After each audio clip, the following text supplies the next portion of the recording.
stop thinking about your services as services, thinking of them as solutions to Mm, problems that your mm. key client or your dream client has.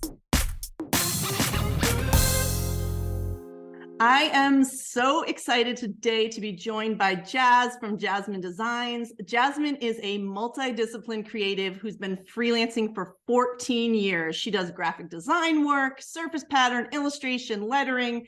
And because she's such a talented designer, she has learned the ins and outs of running a creative business.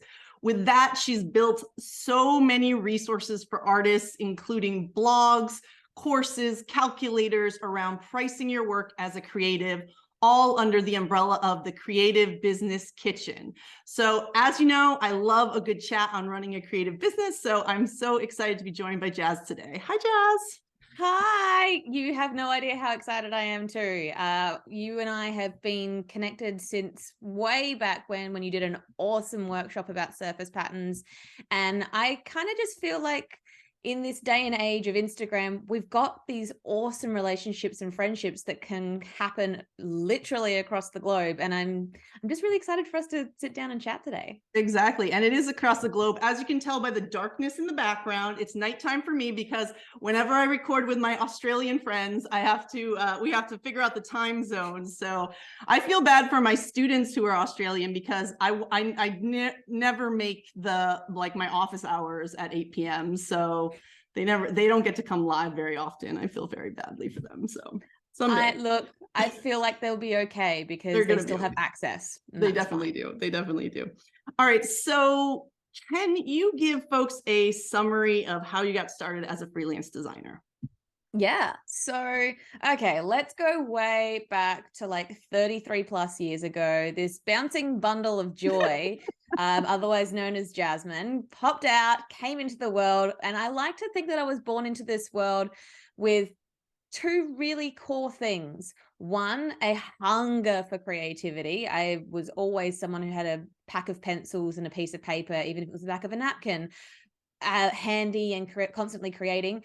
And also the gift of the gab. I love a good chat. So anything that is that is using communication to do something creative, it's kind of my jam, cream and scones. Like that's exactly where I like to be.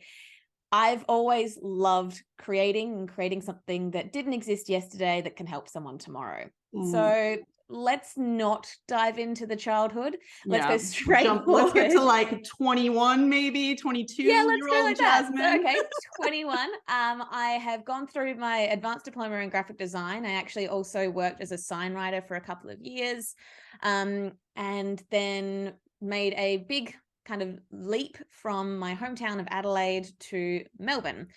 From there, I worked in digital houses, in graphic design studios, in retirement and aged care living, worked in just a really wide range of different applications for a designer to be. But the core thing was it was all end work. So it was all when it was printed or when it was published or when it was out in the world.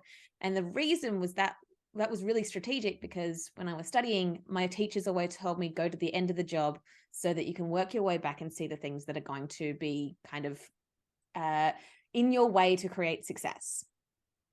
I then had a single year where I did kind of a part-time graphic design role while I transitioned out of normal muggle business employee designer to full-time freelance. I spent probably the first 6 or 7 years of my freelance career really building up that muscle of understanding that being a designer isn't just, when you're a freelancer anyway, isn't just about the creativity. It's about the business. It's about you can design constantly 7 days a week, 14 hours a day, because let's be honest here, we love what we do.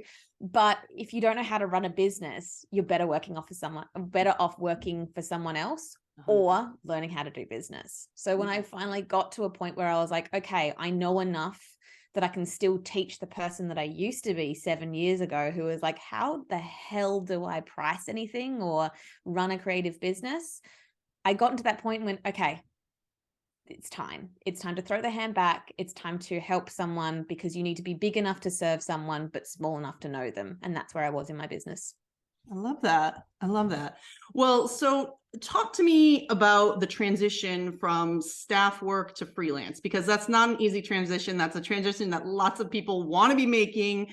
And it's not an easy one. How did it happen? Was it planned way in advance? Were you like saving for years? Was it spur of the moment, twist of fate? How did you know it was time to make the move? I think I knew it was time to make the move when it was no longer making me happy. I knew that design was making me happy. I knew that I loved creating, and I loved to solve problems with creativity in any way, shape, or form that I could get my hands on. But I didn't love aspects of being employed. I didn't love that if I worked outside of hours, that was then not rewarded or not really honored in the way that being a freelancer would be. I also found that, going back to that gift of the gab feel, I wasn't communicating with customers and clients. I wasn't communicating with my own clients, because when you're in a business or when you're in a design studio, there's like 3 or 4 people between the designer who's clicking the buttons and making the things work.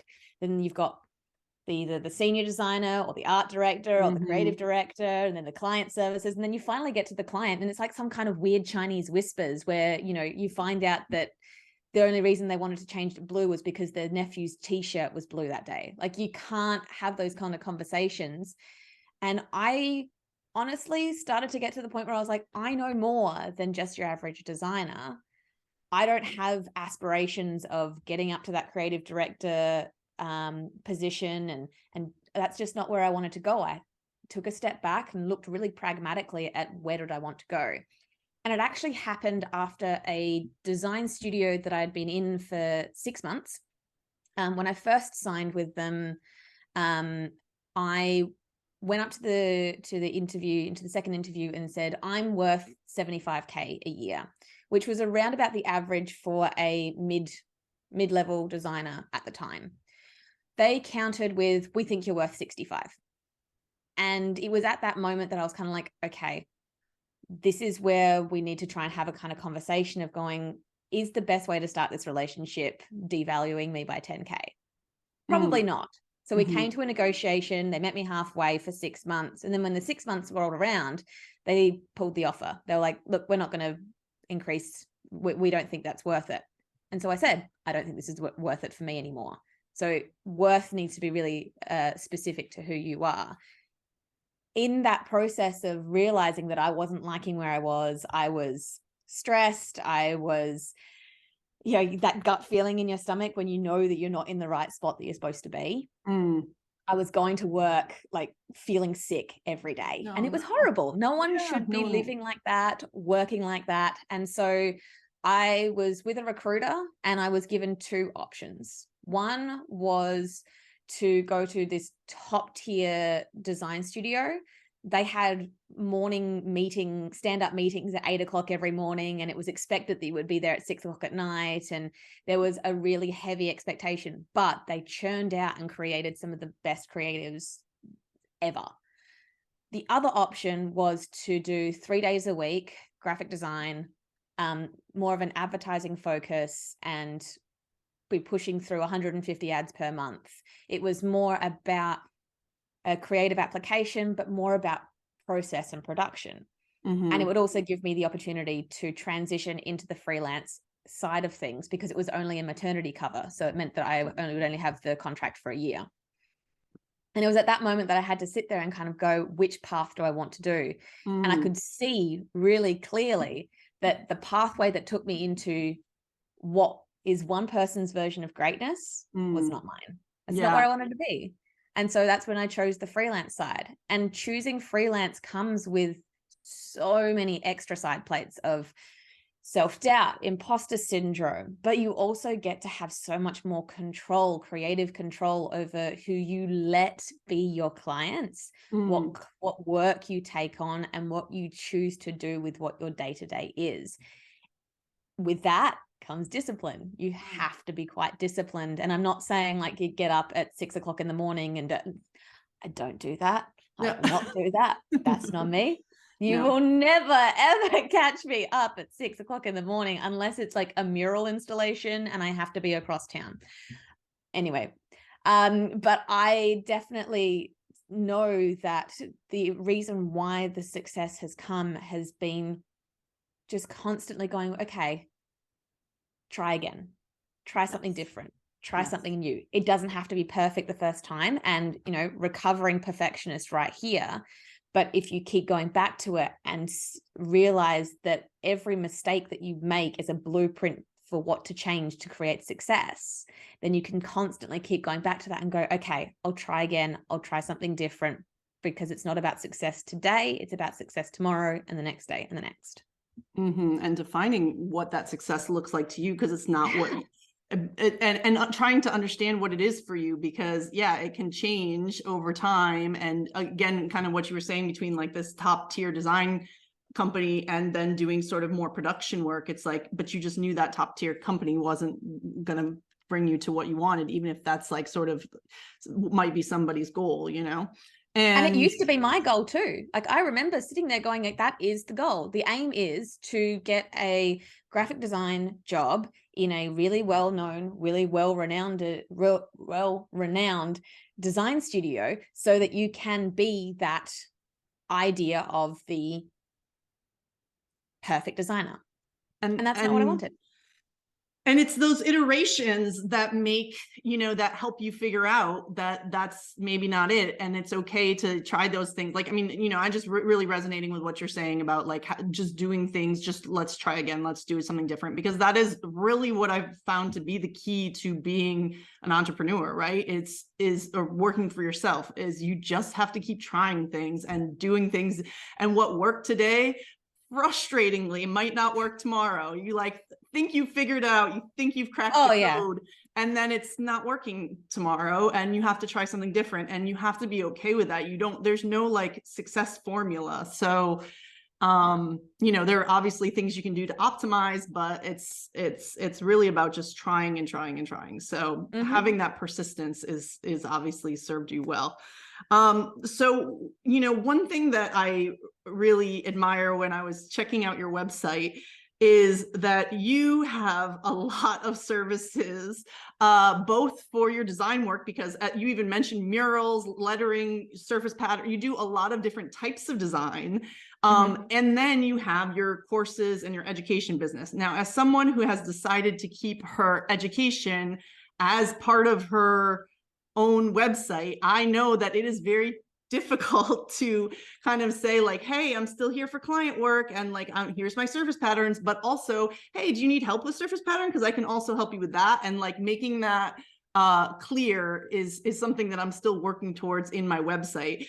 You have it like wildly clear. Like it's as much as you have a lot on offer, it's still pretty easy to find what you're looking for. And I'm really curious about, like, we'll get into the education part of it later, but like, even just with your design services, how, you know, have you ever really felt a pressure? Because people are always talking about niche down, you know, like pick a lane kind of thing. Have you felt a pressure to, you know, have fewer disciplines that you offer, you know, services that you offer? And how does it really, you know, how does it work finding clients for you when you are kind of, you know, you offer so much? It does get a little bit overwhelming and confusing. I call myself a jazz of all trades.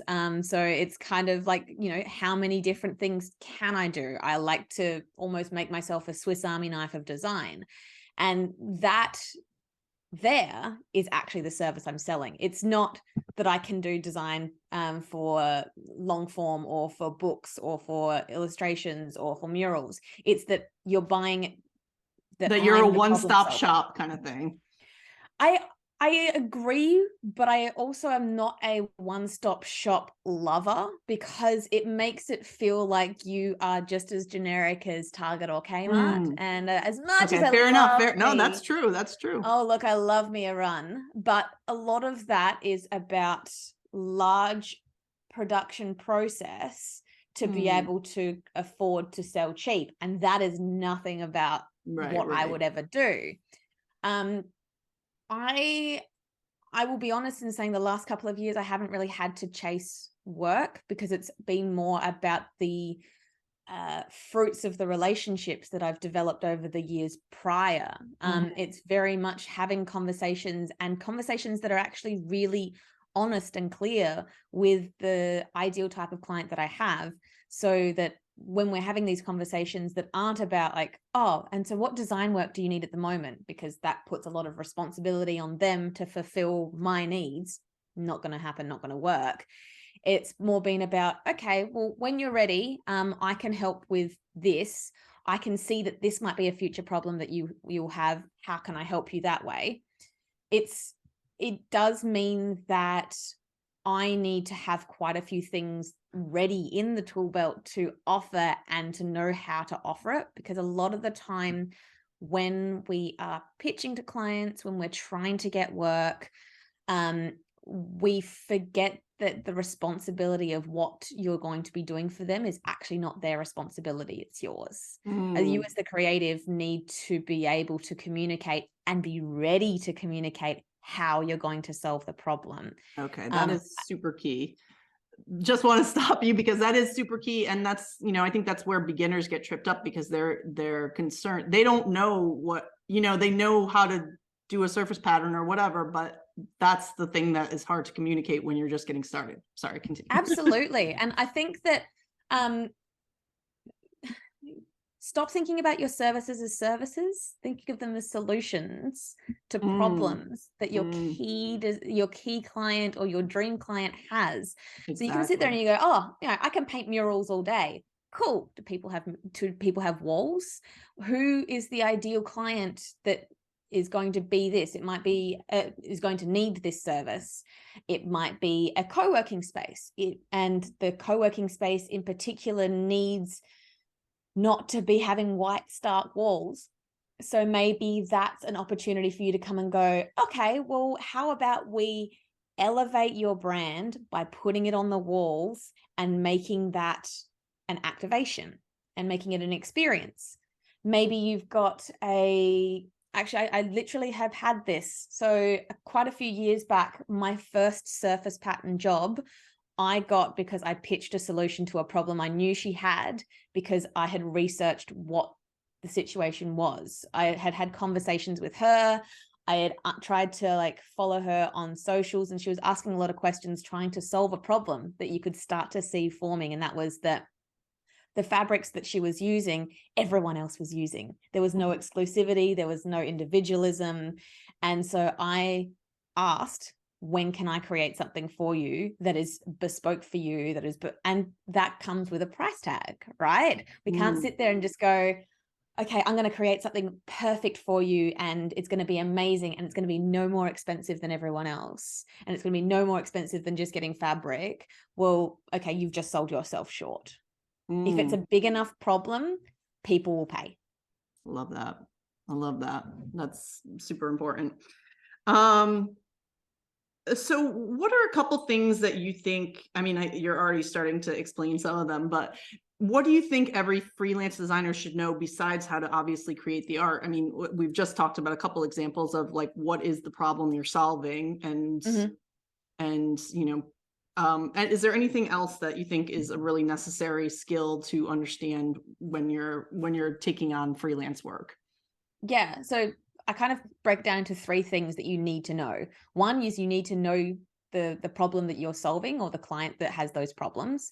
Two, you need to know your numbers. I know we sit there and we go, oh no, I don't do hourly rates. I don't work per hour. Yeah, fine. But you need to know what it costs for you to work an hour.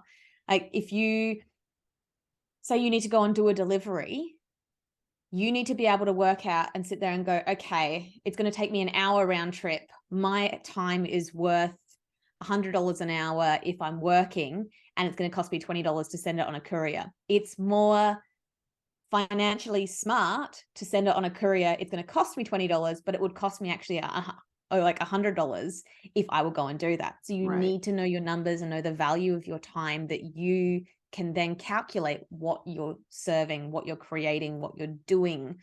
And I'm trying to remember the third knowing. Know your solution, know your numbers, and know your boundaries. That's what it was. So know your boundaries and know what you actually say yes and no to. Knowing your boundaries is so, so important, because we as creatives are often people pleasers. We're often, wanting to get the best result for our clients, for ourselves. But part of that is knowing what jobs you're going to say no to, knowing what jobs that you can keep scrolling past because they've got 30 people that have responded to that Facebook post of who wants a logo. Knowing what you will say no to is just as important as what you'll say yes to. And that's not just jobs. That might be things that are important to you. Like, I will not work weekends, or I will not take on particular kinds of clients, and having those contingencies and boundaries in. So you go, you will not pass here unless it is a job that is this much. So like your minimum level of engagement. You will not be able to pass here if your expectation is that you need to have this turned around in 72 hours. If that's something that you find is important to you to set a boundary around, set it and keep setting it. Don't waver on it because you're trying to help or please a customer, especially if it's a customer that actually doesn't deserve it. We're so good at that. My God, we're so good at that. Yeah. I think like all of those are so important. And those are things that, I've certainly learned in my 10 years freelancing. And I totally agree with them all. The thing that trips me up is that I always think of my students, right? And I'm thinking of people who are just getting into this business. And like, sometimes I have this problem as well. It's like, I know what's important, but I have learned that through experience, and I have the confidence and I have the client roster that I can set some of those boundaries. Whereas I know when I was beginning and wasn't making much money, and you feel obligated to take on jobs that aren't quite what you maybe deserve or want or whatever, because it takes so long to find that one job at first. I think there's a little bit of a difference between graphic design and surface pattern design. Well, there's a lot of differences, but I'd say a couple of the differences would be that I feel like surface pattern design work is a little bit more, because it's so specialized, it's a little bit harder to come by clients. Whereas graphic design work, every company needs graphic design work. Not every company needs like a surface pattern work. And then the other part being that, unfortunately, surface pattern pricing, surface pattern, like money is not at the level that it should be, and graphic design work is better. So like all of those things that you're saying, I 100% agree with, but it is hard to get a new early in their career surface designer to be able to be on board with all those things, because coming by those jobs are difficult. And then you feel like I've got to take this just for the experience, or just because I want to get a paid surface pattern job for this month or year or whatever. Which is still valid. Like, I really want to make sure that I express that, it's not always all about the money. It's not always all about whatever the key value is to you. Like, if you are taking on a particular job because you can see that once you nail that job, you can double the price and sell the solution to someone else because you've proven that you can do it, then that's great. That's fantastic. And that's still valuable. Like, you're still able to have the boundaries that you set for yourself. And yeah, if it's a little bit less than what you were expecting or what you know is value, you can sit there and either say yes to it and use it as a future opportunity, or you can use it as an education piece, because when we educate our clients, we become more valuable because we show how we're more valuable. They can go to Envato, Creative Market, any of the other purchasable pattern opportunities, but they're hiring you as a specific solution to a problem that they have. And part of that is educating them on why that's different from those marketplaces. And the fact of the matter is, unless you start trying to educate your clients and start having those conversations and communicating your value, no one's going to see it. Because if you can't communicate your value, your client won't for you, ever. It won't happen. I'm obsessed. Yes, agreed. You're right. I'm like taking notes here. This is important information. All right. Well, so we haven't really even specifically talked about the educational portion of your business, but we've still been educated for the last 30 minutes as you've been talking, which I love. I knew I was going to love this conversation. I'm obsessed, like I said. So let's dig into the educational side of your business. What made you start wanting to share and focus more specifically?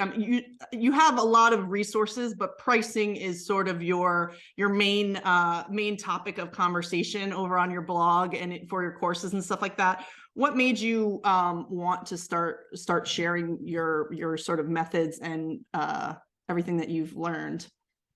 So it was two sides of it. One is that it is the first thing people shy away from. It is the first thing that people are like, oh, I don't want to talk about money. That seems greedy. I'm Scrooge McDuck gift, just throwing cash in the sky.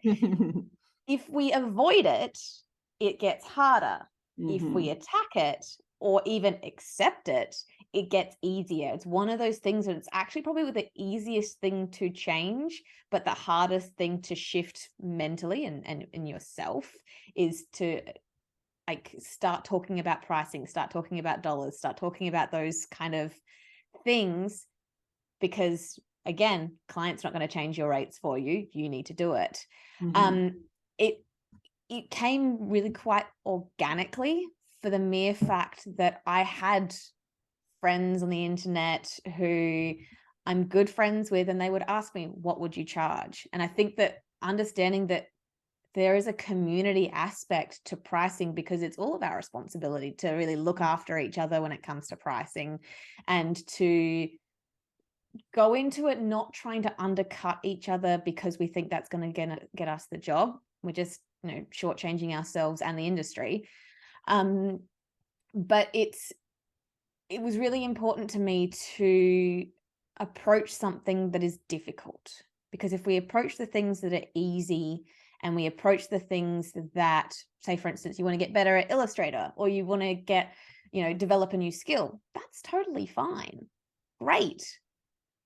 But if then you're increasing your value and not changing your prices, then that's going to be a disconnect. And that's actually not going to get you further along the career pathway that you're trying to get, because you'll still have all of these incredible skills, but still be charging like 20 prices. Like, it's just probably not going to be the most beneficial. The other reason, and it's a little bit of a weird one for me, but I think that the pricing for creativity landscape is hugely male dominated and full of stale pale males who are rinsing and recycling 80s methodologies for pricing in the year 2000, like in our current society. They don't work. The old school pricing methods of like all of these things that, they have their place, and they definitely work in some situations, but understanding that pricing is as much a creative act as the creativity itself is really, really important to grasp. And there's people that can't learn from those people who deserve to learn. And that's where I come in. I can communicate in a completely different way that is going to have someone understand a concept that they wouldn't be able to necessarily learn from someone like that. It's my duty, my responsibility to give that opportunity and not rob someone else of being able to up-level their business from a pricing perspective, from a mindset about money perspective. If that's the one thing that I can do to give back, to fulfill, to instill in someone else merely because I'm different from the norm, that's my job done. Tick. I'm happy. I also, I'm not having kids. This is my baby. This is my thing that I'm leaving, my legacy, my important thing. I do have a dog named Chorizo, but he can't teach pricing. So it's my responsibility. He's useless. He's useless. He doesn't even pay rent. It's so rude. And he's not potty trained. That's why I have kids and not dogs, because you can eventually potty train kids. Oh, I beg to differ. I can tell him to go outside, and I will say the magic words, and it's done. All good. Not a problem. Fair enough. Won't talk back though, which is it'll get there. It'll get there. I don't know. So I love all of that. It is tricky. So pricing is just one, like, I have such mixed feelings, not mixed feelings, but pricing so important. Being transparent is super important. I have just said, and I say frequently, that I think, you know, the surface pattern industry specifically is, you know, undercharging in general. I think any education that we can get out there in any form to raise our prices and feel confident in negotiating and, you know, doing the kind of thing that you do is so important. On the other side of the coin, I'm glad it's not me, because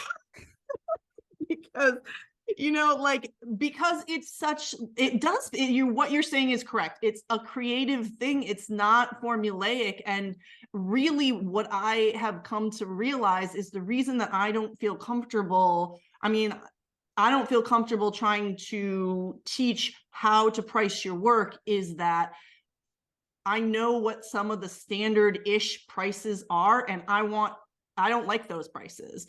So it's our job to like push as much as we can to move those prices forward, and to get better prices, but it doesn't work for every client. And so it's such like a dance that Yeah. you know, that is just really tricky. So I guess, you know, that pricing is such like it's a very interesting topic to me, because I want everyone to be moving forward with their prices, but it is so tricky. What advice can you offer new designers who don't have a strong client roster and don't have those like refined negotiation skills as far as their pricing their work goes? I mean, obviously this could be a 6-hour masterclass. I'm sure you have lots of advice for them, but what's like something to kind of get people jump started when they think about pricing? If you don't know your numbers, you're going to be already like working at a deficit. You need to be able to sit there and go, okay, as a creative, I need to make this much per month to be able to have this as my year end goal of 100K. Like if you were sitting there, let's run a theoretic number. So if you're wanting to make 100K per year, I would say you need to have 10K months, and you need to have 10K months. Yes, that gives you 2 months where you have got like a bit of a buffer, but if you can aim towards that, then that's going to kind of work towards and accumulate and grow. Approaching pricing in bite-sized pieces is really, really important as well. Like it's really important to understand that if you sit there and like see the big goal and go and freak out, you're probably not going to get there. But if you sit there and then break it down into milestones and key tasks and how you can work through that way, it's probably going to be more beneficial and more likely to succeed, because you're not going to be overwhelmed by your own expectations of yourself, I think is probably the best way of saying it. And I definitely have already forgotten the question because I got really excited. What advice to new designers can you give? New designers, right? Okay. If you don't have negotiation skills yet, you haven't been practicing that a lot, you don't have a strong client base, what can you do? So knowing your numbers, right? Knowing your numbers, yeah. Create and put out what you actually want to be hired for. Like so often we're like, I'm going to do all of it. I'm going to do everything, and I'm going to be doing all of it at the same time. You are then going to become a complete generalist. A generalist is cheap, and you can't sit there and kind of like, niching doesn't have to be that you only draw mushrooms. Like that's, you know, a style, but you can create niches in different ways or different experiences. Don't waste time saying yes to work that won't go in your portfolio, that you will be ashamed to show, or horrified to show, because the more you say yes to the work that you don't want, the more that work will find you. And the energy and the effort and the creative drive that you have can just as easily be applied to like projects and portfolio items that you'll actually be happy to put in, but they're not for real clients.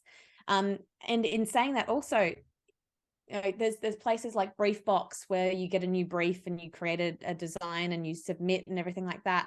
And they're like recreational ones. Don't even get me started on design competitions because I get really angry about it. And that could be a whole other like 3-parter series. Yeah, that's a whole thing. But yeah, stop putting the energy and the effort into the jobs that you don't want to be hired for in the future. And if you're struggling with attracting the wrong kind, start saying no so that you have the capacity to go and find something or someone that you can go and pitch to say yes. You only need one client. You only need one client to start, because they will, if you then concentrate on the client experience for that client, it will then show in the next one that they've probably recommended you for, or you can then use that as a case study to sell to the next one. You need to understand that, the more you say yes to the things you don't want, the less those things are going to actually find, that the things you actually want are going to find you. Mm-hmm. And if you can't, and if you're finding that they're not finding you, go find them. Go find those opportunities, because you need to be proactive. And finally, freelance is not for everyone. I know that's like really quite of a shift, but there's people who love freelance and love that pursuit of, I'm going to show this client that this is the thing that they need and I'm going to solve it and this is going to be fantastic. And there's people that are sitting there and frustrated, and it's okay to go, well, you know what, I'm going to go and do something else, or I'm going to go and supplement my income so that it's not so much a stress to flourish and bloom freelance. It's a long game. Like we said at the start, this is 14 years of creation. And there was definitely times that I was sitting there going, I've made maybe $500 this month. That sucks. That's annoying. But it's definitely a long game process, and constantly checking in with yourself whether this is still what you want to do, if you're still finding the joy nuggets within it, great. And if it's not, then it's time to shift and really have a look and have some hard conversations with yourself is this where I want to go? Is this what I want to do? And how can I solve the problem for myself? I love that. I love that. That makes a lot of sense.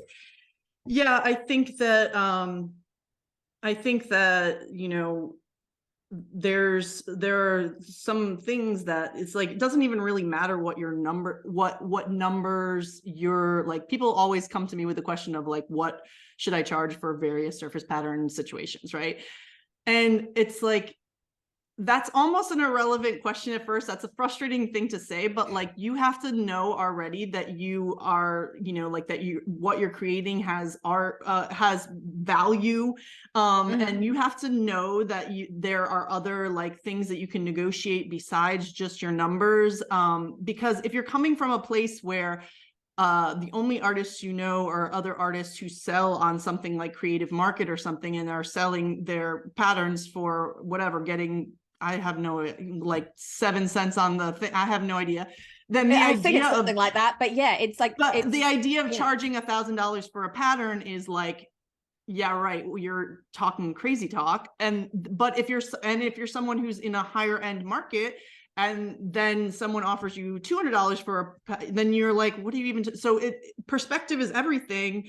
So getting your mind into the, understanding that your work has value and that you're just trying to price it as far as you can push it, is, I feel like is an important part before you even talk numbers as well. So absolutely. And I think that one thing that trips a lot of people up is as soon as they hear negotiation, they go auction house. They go, oh, well, like who's going to do it for 200? No, I'll do it for 100. A negotiation needs to come in knowing what your like absolute minimum you will take. And then how are you going to bridge the gap between what the accepted number is and where it should be? Because if you're then just discounting without adjusting deliverables, then there's an old saying that is, the success of a negotiation is based on the fact, a successful negotiation is when 2 people leave the table both feeling like they've lost.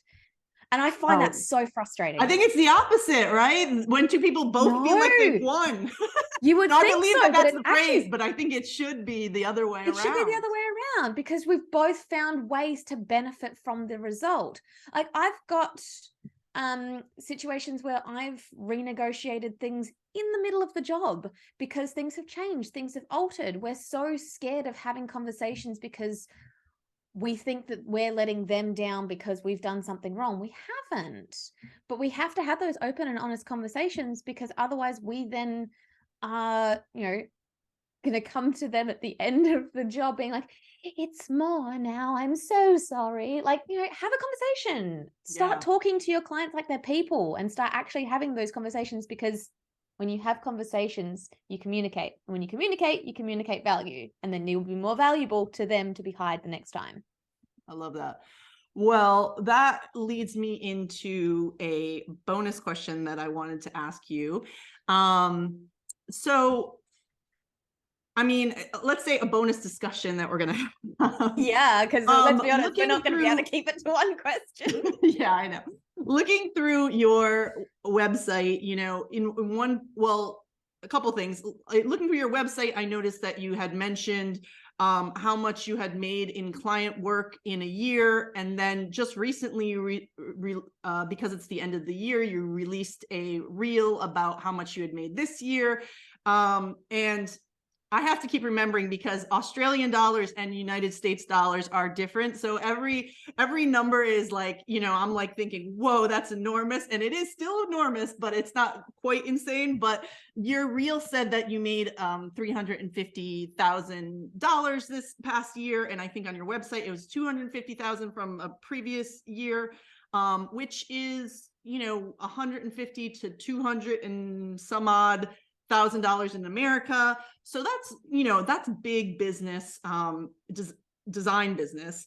Freaking terrifying too. Like, freaking terrifying to put out, to discover, to admit. It takes your breath away, and I don't ever want anyone to think that it's just like oh yeah, we did that. Y'all are looking at the entire staff right up here. Like, I guess the bonus question, or the bonus, like the question and the discussion that we can dive into, is sort of how long it took you to make a full-time living as a freelancer, and how it's, sort of a discussion about what it really takes, and what the benefits or drawbacks of sharing your numbers so openly with the internet. If you want to hear me and Jasmine get into the answers to these questions and talk about money transparency, go to the link in the description of this video, Surface Pattern Boss Toolkit. Log in if you're already a subscriber, or sign up and watch this bonus video. It's a really, really good, juicy discussion that we have, and I want to thank Jasmine for that. Well, I could talk to you for 100 years, but look, let's do it. It's practically my bedtime here.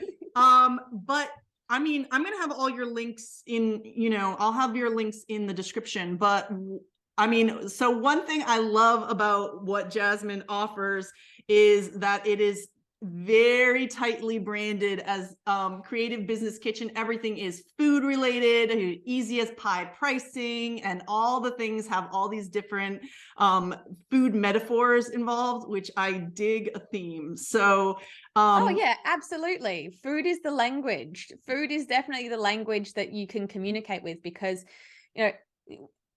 using metaphors and concepts like that is really important, because food, you either love it, or you love cooking it, or you love eating it, but food brings people together. It's a universal language, right? Yeah. Oh yeah. Yeah. I love it. I'm always in search of a good metaphor. So, and I have a couple food metaphors in my business as well, but not to the degree that you do. So I love everything you're doing over there. So I'll definitely be sharing that. I'm so grateful for you for joining me today. I'm grateful to be here at the table. It's freaking awesome.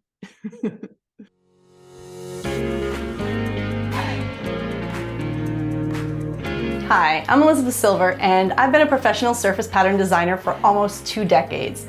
When I left my in-house design job to run my own business, I had a lot of industry experience, but building a strong client base still took way longer than I expected. And part of that was because there's both a lot and not enough information out there about how to do this. You've been down the Google rabbit hole, you know. Fast forward to now when I sometimes turn down client work because I'm booked solid. It's for that exact reason that I created Start Your Surface Pattern Business. In this course, I help you cut through the overwhelm and give you a super clear path to becoming a paid surface pattern designer. I provide you with the tools you need to focus on your goals, get yourself set up so you make a killer first impression, and then find and pitch the clients that are right for your artwork. And I do it in the most straightforward, simple way possible. Nothing extra, just distraction-free lessons and to-do lists, plus insights from an industry insider that will help you get the confidence you need to move forward. The most exciting thing is hearing from my students about landing their first client or licensing contract as they start taking the proactive approach that I am such a fan of. You don't need to spend years building a portfolio of hundreds of patterns and illustrations, and you don't need to get stuck comparing yourself to artists on Instagram. What you need is to take concrete steps forward to build the career that you want. And Start Your Surface Pattern Business is all about taking imperfect action. If you've got a portfolio of designs that you've been building and you're ready to level up, enroll to get started today. Thanks so much for watching my video. Be sure to subscribe and share with your surface pattern design friends.